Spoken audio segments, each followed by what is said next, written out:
I can still remember the exact shade of blue in my blouse that morning, the one I had bought specially for this day. The conference room buzzed with energy as I took my seat, hands folded to hide their trembling. Today was supposed to be my day. After 6 years of late nights, canceled weekend plans, and constantly going above and beyond, I was finally getting the recognition I deserved. Greg, our department head, stood at the front of the room, his retirement announcement bringing polite applause. Then he smiled directly at me. As most of you know, I've been preparing my successor for months now. Heather has shown exceptional leadership. I felt a rush of pride as colleagues patted my back. Everyone was smiling, except for one person. From across the table, Mara's eyes locked with mine. While her lips curved upward, the smile never reached her eyes. I'd always considered us friends, or at least friendly colleagues. We'd started at the company around the same time, but I'd risen faster, putting in extra hours while she networked at happy hours. As the meeting ended, she brushed past me without a word. Strange, I thought, but pushed it aside in my excitement. Later that afternoon, while I was collecting congratulations and discussing transition plans with Greg, my phone buzzed with a text from Jen in accounting. "Watch your back. Mara's not taking this well. She's been in HR for the last hour." My stomach dropped. What was happening? The next morning, I was reviewing quarterly reports when Mara cornered me in the hallway. Her perfume was overwhelming as she leaned in close. "Must be nice having friends in high places," she said with a tight smile. "I guess all those private lunches with Greg finally paid off." I stepped back, stunned. "What are you talking about? I worked hard for this." She laughed, a sharp, brittle sound. "Sure you did. We all work hard, Heather. Some of us just don't have the right connections." Before I could respond, she was gone, heels clicking down the hallway like tiny hammers. I tried to shake it off as jealousy, but something about her confidence rattled me. That evening, as I was packing up to leave, my computer pinged with a new email. I was copied on a message from Mara to HR and senior leadership. The subject line made my blood run cold. "Formal request, review of promotion process, concerns of impropriety." The email outlined concerns about how I'd been selected, insinuating unprofessional relationships and questioning my qualifications. It was filled with half-truths and twisted facts designed to paint me as undeserving. My phone rang. It was Greg, his voice tight with tension. "Heather, we need to talk. There's a problem with your promotion." My hands shook as I gathered my things. How had my perfect day unraveled so quickly? I arrived early the next day, hoping to get ahead of whatever damage Mara had caused. But I could feel it immediately, the change in the office atmosphere. Conversations stopped when I walked into the break room. People avoided eye contact in the hallway. Lisa, my closest work friend, pulled me into an empty conference room around lunch. "You need to know what's being said," she whispered, glancing nervously at the door. "Mara's telling everyone you only got the promotion because you're Greg's favorite. She's saying you took credit for other people's work, including hers." My face burned. "That's ridiculous. I've earned everything I've achieved here." Lisa nodded sympathetically. "I know that, but Mara's story is convincing. She has examples, dates, projects. She makes it sound like she's been documenting everything for months." I felt sick. This wasn't random jealousy. This was calculated, premeditated. That afternoon, I tried to continue my transition meetings with Greg, but he seemed distracted, checking his phone constantly. Finally, he sighed heavily. "Heather, I think we should pause these sessions for now, just until this situation gets sorted out." "But my promotion is on hold," he finished, not meeting my eyes. "HR wants to ensure everything was done properly." As I walked back to my desk, I noticed Mara watching me, a small smile playing on her lips. For the next 2 days, I tried to work normally while my career hung in the balance. I documented every accomplishment from the past 3 years, gathered performance reviews, and prepared to defend myself. Meanwhile, the whispers grew louder. I was at the printer when I overheard 2 colleagues from another department. "Did you hear Mara met with the executive team yesterday?" Apparently, she went over Greg's head straight to the COO. My hands froze over the warm paper. The COO? Mara didn't even work with him directly. How had she managed that? By lunchtime, Greg called me into his office. His face was grim, his usual friendly manner replaced by stiff formality. The leadership team has decided to reopen the promotion process, he said, each word seemingly painful. They want to ensure absolute fairness, given the concerns that have been raised. You mean Mara's lies? I couldn't keep the bitterness from my voice. Greg winced. Heather, this isn't personal. The company just needs to protect itself.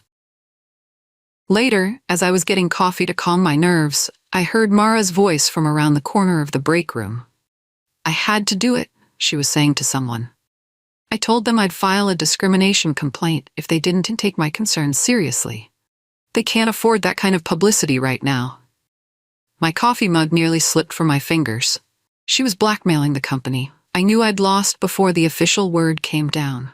3 weeks of review ended with a quiet email from HR announcing organizational changes. Buried in the middle was a single line: Mara Sullivan will assume the role of department director effective immediately. No mention of the previous plan, no explanation, just a quiet erasure of what should have been mine. Within minutes, Greg was at my desk, his face lined with guilt. I fought for you, Heather. I promise I did. But not hard enough, I said, my voice hollow. He sighed.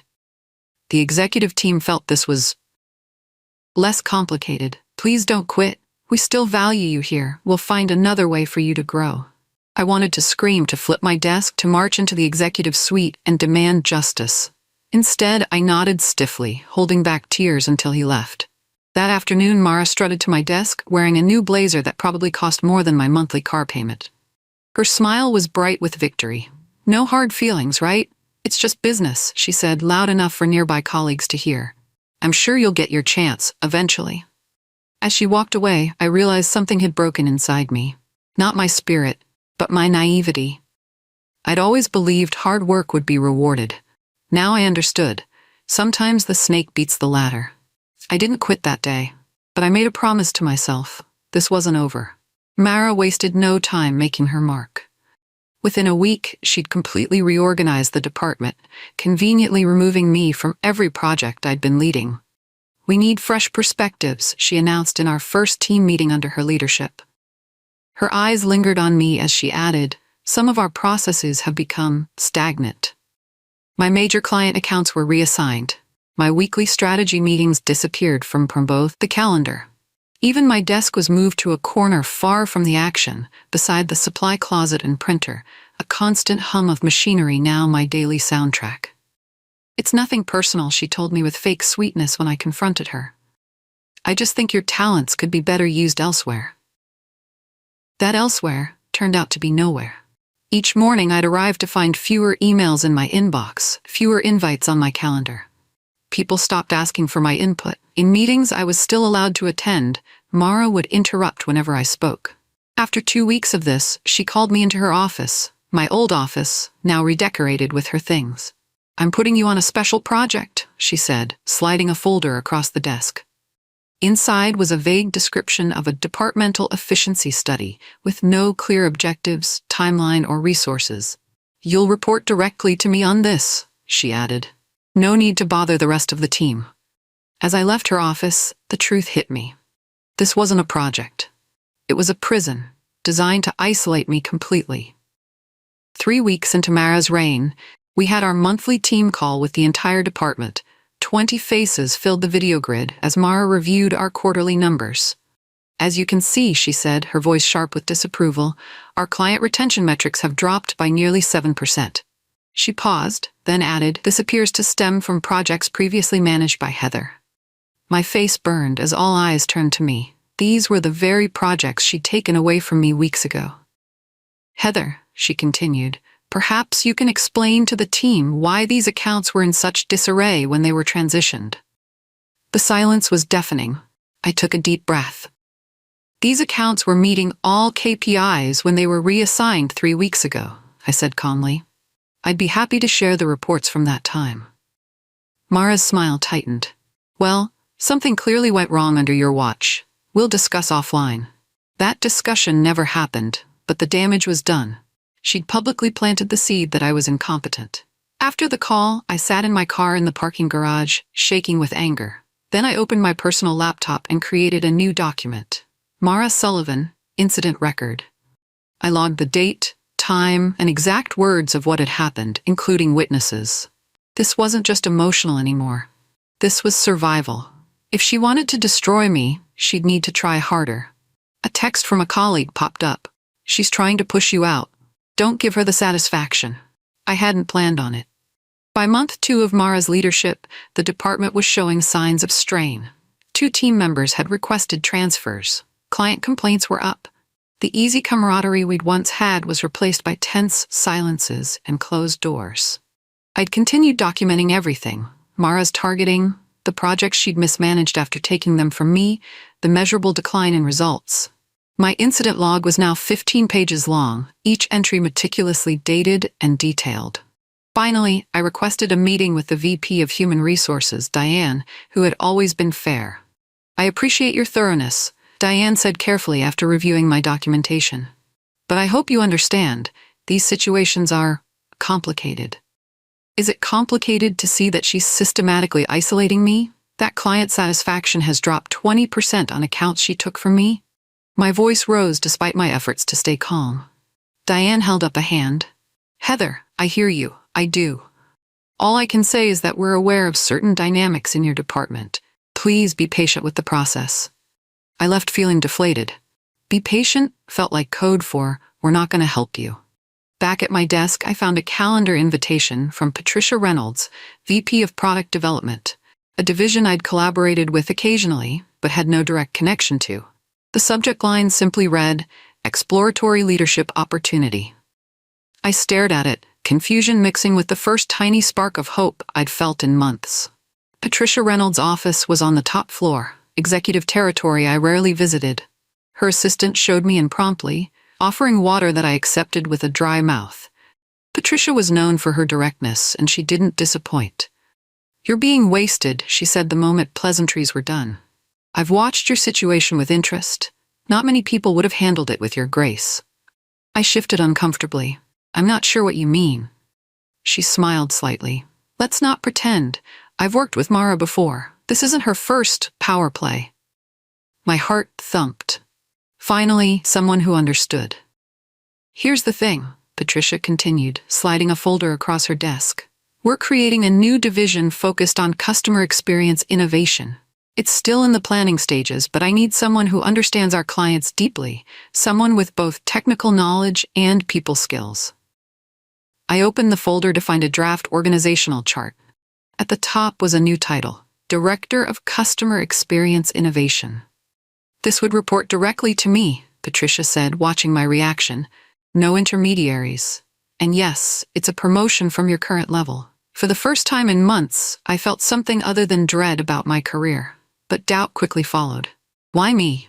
We've only worked together on cross-functional projects." Patricia leaned forward. "Because I've seen enough to know talent when I see it. And because some of us still believe in meritocracy." As I left her office, holding the folder close, I finally had something Mara had taken from me. Hope. While I quietly explored the new opportunity with Patricia, Mara's leadership continued to unravel. What had started as targeted harassment against me was spreading throughout the department. Jake, our most experienced account manager, quit suddenly after a particularly brutal dressing down in front of clients. 3 others followed within weeks. Critical deadlines were missed. Emergency meetings became the norm rather than the exception. Through office whispers and concerned texts from former teammates, I pieced together the collapse. Mara had created a culture of fear, where taking initiative was punished and covering your back was the primary goal. The breaking point came when Westridge Financial, our biggest client, escalated their complaints to the CEO. Their quarterly reports, ones I used to handle, were not only late but riddled with errors. In the all-hands meeting that followed, Mara did what she always did. She blamed everyone else. "If certain team members hadn't left us in such disarray," she said, glaring in my direction, "we wouldn't be in this position." Later that day, I discovered something alarming. Several shared files I'd created before Mara's takeover, files containing critical client history and strategy notes, had been deleted from our system. When I asked IT about recovery options, they confirmed the deletions had come from Mara's account just hours before the Westridge crisis erupted. She wasn't just failing. She was covering up her failures by destroying evidence of how things should be done. I forwarded the IT confirmation to my personal email, adding it to my growing file. While Mara's department descended into chaos, I began spending more time with Patricia's team. Officially, I was consulting on customer experience alignment, a vague title that kept me under Mara's radar while allowing me to contribute meaningfully elsewhere. The new division was taking shape. Patricia and I met weekly, mapping out structure, goals, and strategy. We identified key positions, drafted job descriptions, and outlined a phased implementation plan. For the first time in months, my skills were valued and my input sought after. "You have a unique perspective," Patricia told me during one of our sessions. "You see connections others miss." Those words, simple recognition of my abilities, nearly brought me to tears after months of being diminished. With each meeting, the potential role became clearer. I would lead a team focused on transforming how our company connected with clients, bridging the gap between product development and customer needs. It played to my strengths while offering new challenges, exactly what I'd hoped for in the promotion Mara had stolen. "The board needs to approve the new division," Patricia cautioned. "We're presenting next month. Until then, this stays between us." I understood the need for discretion. If Mara discovered I might escape her control and potentially outrank her, she'd find a way to sabotage it. So I performed my special project duties for Mara with minimal enthusiasm, while pouring my real energy into building something new from the shadows. It wasn't revenge I was after. It was redemption. Mara must have sensed something was changing. Perhaps she noticed my slightly lifted spirits or caught wind of my occasional meetings with Patricia. Whatever the trigger, her tactics intensified. Suddenly, I was assigned to create PowerPoint presentations for her executive meetings. Countless slides of data I wasn't allowed to present. I became responsible for ordering lunch for client meetings I wasn't invited to attend. Once, she even asked me to pick up her dry cleaning because I wasn't busy with anything important. Each indignity was designed to make me quit. Each day, I reminded myself why I stayed. The worst came when she assigned me to reorganize the supply closet during the quarterly leadership summit I had always attended previously. As I cataloged staplers and sorted paper clips, I could hear presentations and discussions happening in the conference room. My expertise and experience wasted while important decisions were made. That evening, I collapsed on my couch, physically and emotionally exhausted. My phone buzzed with a text from a colleague. "Mara told everyone today that your special project was being discontinued due to lack of progress. Is that true?" Before I could even process this, an email arrived from HR. "Please attend a performance discussion tomorrow at 9 a.m. with HR and Mara Sullivan." My heart raced as I opened another attachment, a formal complaint Mara had filed, citing my lack of cooperation, resistance to new leadership, and failure to complete assigned tasks. This was it, her final move to push me out. I barely slept, preparing my defense against Mara's accusations. I printed my documentation, including the IT report showing she'd deleted critical files. By morning, I was exhausted, but ready for battle. The HR conference room felt cold as I sat across from Diane and another HR representative. Mara hadn't arrived yet. "Before we begin," Diane said, her tone surprisingly gentle, "I want to clarify something. This isn't a disciplinary meeting, Heather." I blinked in confusion. "But the complaint? Yes, we received Miss Sullivan's concerns," the other HR rep said. "However, we've also received other information." Diane slid a folder toward me. "You've been recommended for a confidential leadership opportunity. Patricia Reynolds speaks very highly of your capabilities." Inside the folder was an official offer letter for the new position, Director of Customer Experience Innovation, with a salary 30% higher than even the promotion I'd originally been promised. "We need your answer," Diane continued, "but we also need your discretion. The reorganization won't be announced for 2 weeks." I struggled to process this reversal of fortune. "What about Mara's complaint?" Diane's smile was tight. "Let's just say it's not the only documentation we've received recently. The company is reevaluating several matters." As I left the meeting, having accepted the offer with barely controlled elation, I passed Mara in the hallway. She smirked and whispered, "Big changes are coming, Heather." She had no idea how right she was. For 2 weeks, I lived a double life.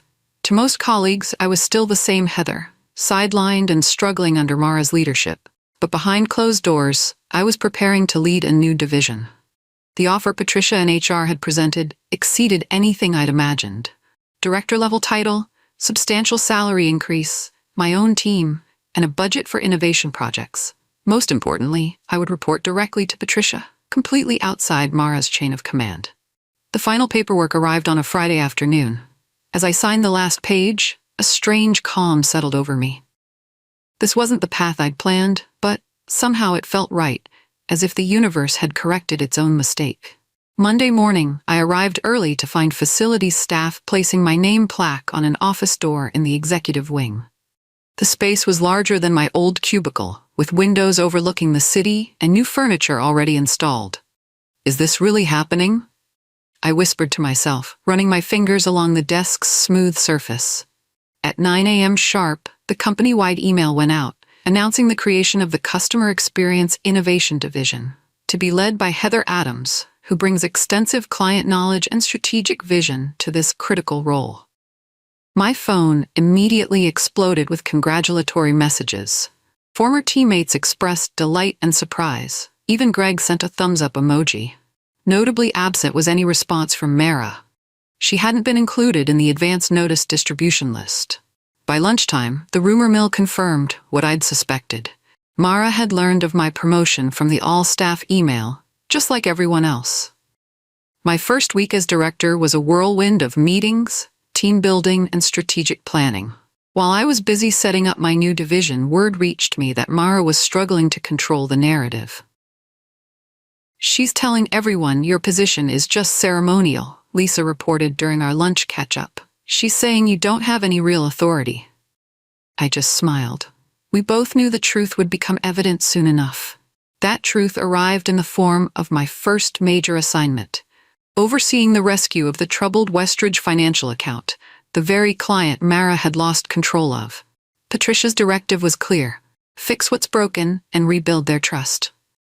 On Friday afternoon, I was reviewing the Westridge file when my office door burst open. Mara stood in the doorway, her face flushed with anger. "What the hell do you think you're doing?" she demanded, waving a printout of an email. "Westridge is my account." I remained seated, keeping my voice level. "Actually, Westridge is now under my division's management. The transition was approved yesterday. Without consulting me, this is sabotage." "Not at all," I replied calmly. "It's simply a reorganization based on client needs. Patricia can explain the strategic rationale if you have concerns." Mara stepped closer, her voice dropping to a hiss. "You think you've won, don't you? This isn't over, Heather." I met her gaze steadily. "You're right about one thing, Mara. This isn't over. It's just beginning." As she stormed out, I realized something had fundamentally changed. Not just in our positions, but in me. I was no longer afraid of her. I decided to take a different approach than Mara had. While she'd ruled through intimidation, I built my team through collaboration and trust. I recruited talented people who'd been overlooked, including several from Mara's department who were desperate to escape her management style. 3 weeks in, we had our first major win. Westridge Financial renewed their contract with increased services.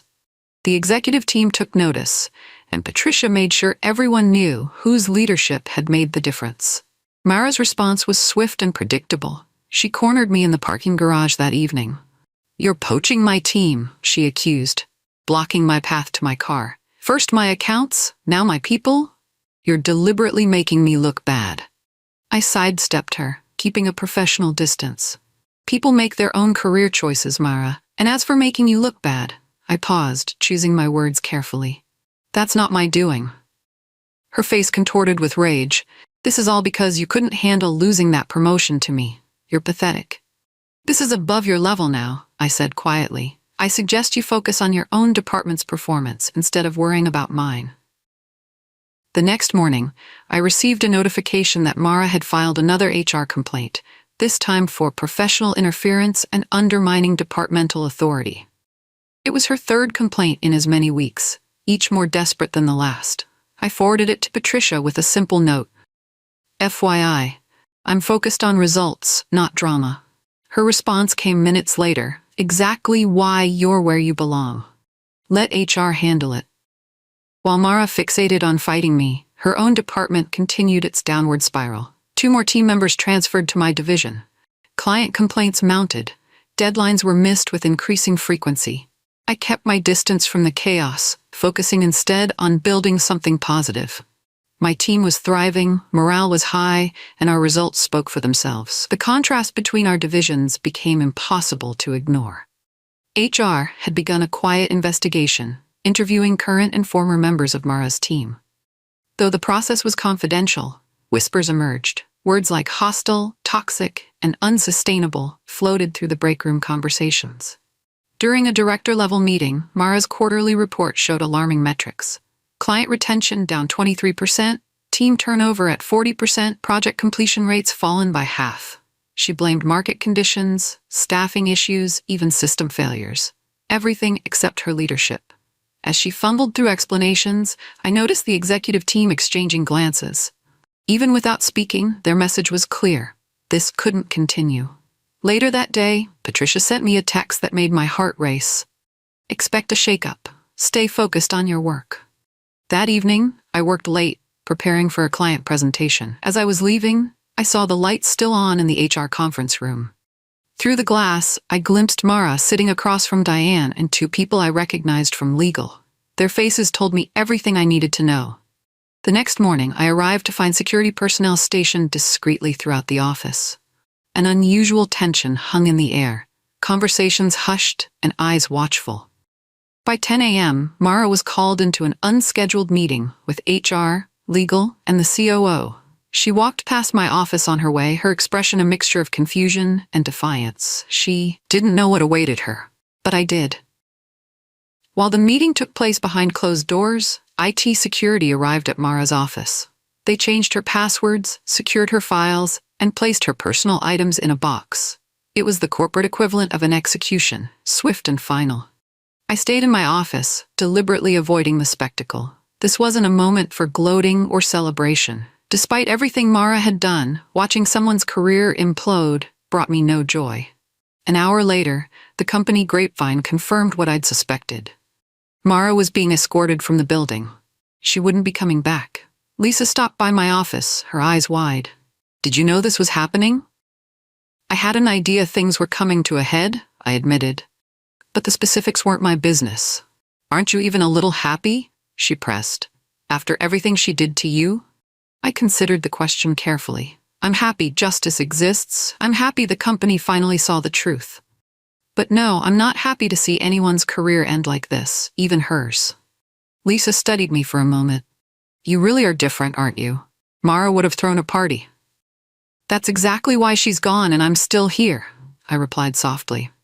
The official announcement came later that day, a terse email stating only that Mara Sullivan is no longer with the company and interim leadership arrangements for her department. No explanation, no farewell, no acknowledgement of her brief tenure, just corporate erasure. The office atmosphere transformed almost immediately. People spoke more freely, laughed more easily. It was as if a dark cloud had lifted, allowing sunshine to pour in. I kept my door open that day, offering a quiet space for former Mara teammates who needed to process the sudden change. Many came by, some just to sit in silence, others to vent about experiences they'd been afraid to share before. We should have spoken up sooner, one of them confessed, eyes downcast. Fear is a powerful silencer, I replied. What matters is that the truth eventually came out. At the end of the day, as I was gathering my things to leave, Greg appeared in my doorway, my former boss and mentor, the one who had originally chosen me for promotion. You handled this whole situation with remarkable grace, he said, leaning against the doorframe. Most people would have quit or fought dirty. You just kept showing up and doing good work. I smiled. I learned from the best. He nodded, then asked the question that seemed to be on everyone's mind. So, are you finally the boss now? Will you take over Mara's department too? It was the first time I'd considered that possibility. Mara's position, the one that should have been mine months ago, was vacant once again. The offer came exactly as Greg had predicted. 3 days after Mara's departure, the COO invited me to discuss departmental reorganization. The proposal was simple. Merge my new division with Mara's former department under my leadership. You were always our first choice, he admitted.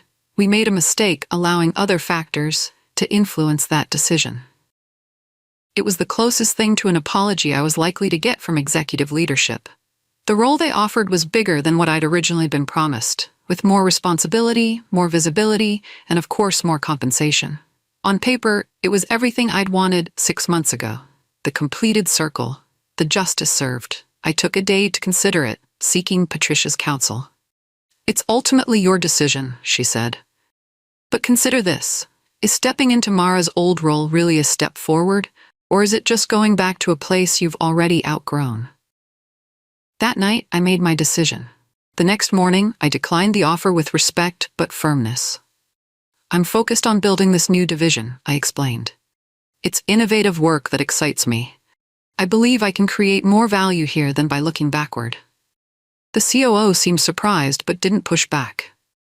As I left his office, I felt lighter somehow, freed from the last threads of resentment that had bound me to Mara and that stolen promotion.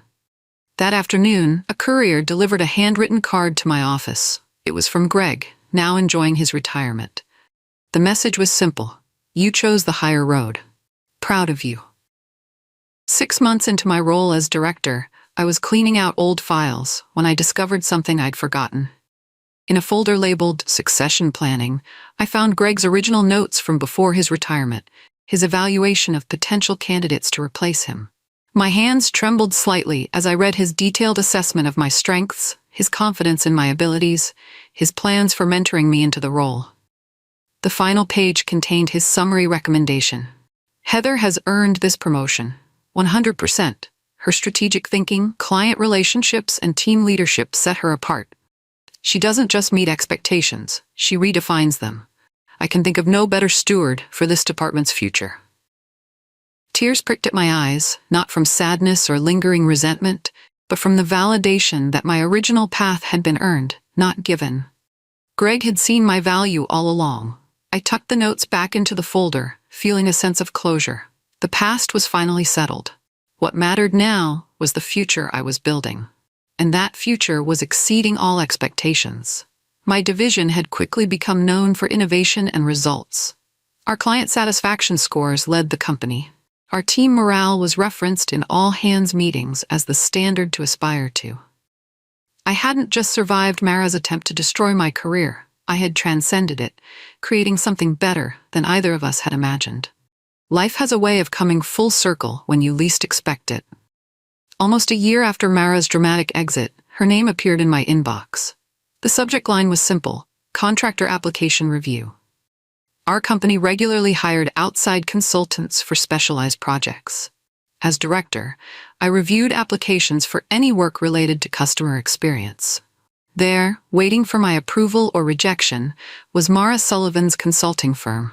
She had started her own business after leaving our company. Now, apparently unaware that I would be the decision-maker, she was applying to work with us again. My finger hovered over the keyboard. This was the moment revenge fantasies are made of, the perfect opportunity to return the pain she'd caused me. One click, and I could reject her application with the same casual cruelty she had once shown me. Instead, I read her proposal carefully. It was well-written, with solid ideas, but nothing revolutionary. Her rates were slightly above market average, and her experience, while relevant, wasn't unique. In the end, I declined her application with a standard form letter. Not out of spite, but because we had better options. I treated her proposal with the same professional assessment I gave all others. The satisfaction I felt wasn't from rejecting her, but from realizing I'd made the decision without emotional baggage. I had truly moved on. Later, I wondered if she recognized my name on the rejection letter. I wondered if she understood the irony. It didn't matter. Our chapter was closed. 18 months after the promotion that never was, my division became the company's top performer. Our innovative approach to client relationships had not only improved retention rates, but attracted new business across all sectors. I was asked to present our success story at the annual company summit, a gathering of leadership from all departments and regions. As I stood at the podium, looking out at rows of attentive faces, I realized how much had changed. Success isn't built in isolation, I told the audience. It's created through collaboration, trust, and recognizing the unique strengths each person brings to the table. My team sat in the front row, faces glowing with pride. In the back, I spotted executives leaning forward in their seats, genuinely engaged. After my presentation, the CEO himself shook my hand. "You've created something remarkable," he said. "Not just results, but a model for how teams should function." That evening at the summit reception, I was approached by Victoria Chen, VP from our main competitor. Her expression was serious as she handed me her card. "Let's talk sometime," she said quietly. "I think you'd find our company culture appreciative of talent like yours." I smiled, tucking the card away. "I'm happy where I am, but thank you for the interest." Walking away, I realized what true justice felt like. It wasn't Mara's downfall or my promotion. It was being recognized for my value, not just within my company, but within my industry. It was having options, rather than desperately clinging to a single role. Justice wasn't something that happened to Mara. It was something I built for myself, one day of excellence at a time. 2 years after my ordeal with Mara began, I found myself in a new role: mentor. Young professionals throughout the company sought my guidance, not just on business strategy, but on navigating office politics and building resilience. One afternoon, Jamie, a promising analyst, sat in my office, twisting her hands nervously. "I need your advice," she began. "My manager takes credit for my work and blocks my advancement. Everyone says I should talk to you because of what happened with Mara." I hadn't realized my story had become company legend, passed down to new employees who'd never even met Mara. Part of me wanted to downplay it, but I understood Jamie needed honesty, not modesty. "Yes, I went through something similar," I acknowledged. "What specifically do you want to know?" Her eyes met mine directly. "Was it true what happened? That she stole your promotion and tried to force you out?